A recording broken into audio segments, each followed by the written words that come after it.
Good morning. I hope you guys are enjoying an absolutely beautiful day that God's given us. It's Pastor Mark again, and I just wanted to passionately and excitingly give you a good word in this beautiful day. If you're like me, you've probably come to your wits' ends as far as all of the rules we now have to follow concerning COVID. And at times, people have even told me it makes them feel like they're trapped. They're stuck at home or they're stuck in their cubicles, and there's no joy that seems to be coming from this experience. And honestly, I echo that. It can be a challenge. But I don't think it has to define everything that we are. Because there's opportunities always to stretch yourself. And I'm going to tell you, a couple of weeks ago, I took one of those opportunities whenever I took a group of junior high kids down a camp experience down the Namakagon River in upper Wisconsin. These trips are specifically set up to make sure that whatever your familiar world is, that week is not. Everything is to stretch you.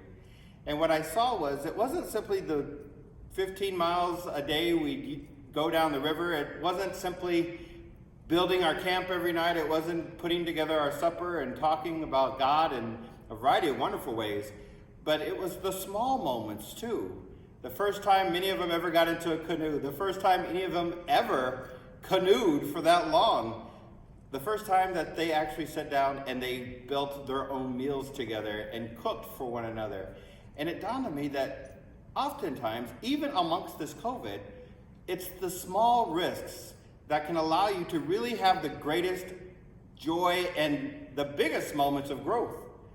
And this was a devotion that we were told the very last day of the week that we were sitting on a beach, that talks about life really is about taking those beautiful little risks to make sure that you grow. So the poem that they gave us is actually from William Ward, and I would like to read that to you if you don't mind.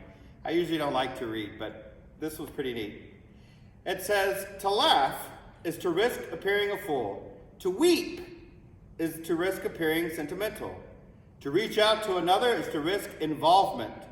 To expose feelings is to risk exposing your true self.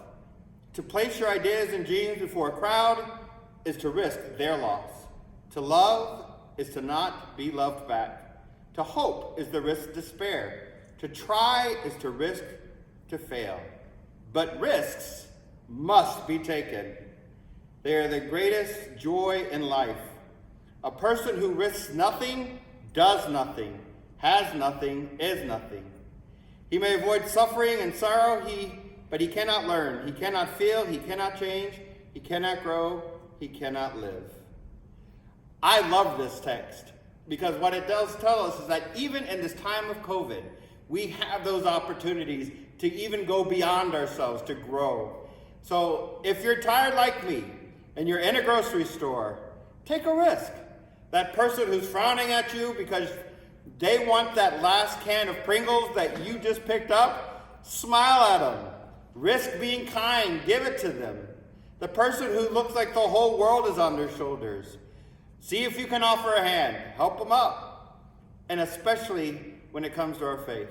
If you yourself feel like you're about to literally collapse with all the challenges that are thrusted upon us, risk opening your heart. Because I can promise you this, Jesus will be by your side, and whatever is coming along, you'll overcome.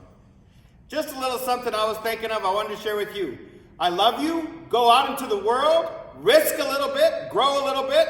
COVID will not define us because you are a beautiful child of God. I'll see you soon. Take care.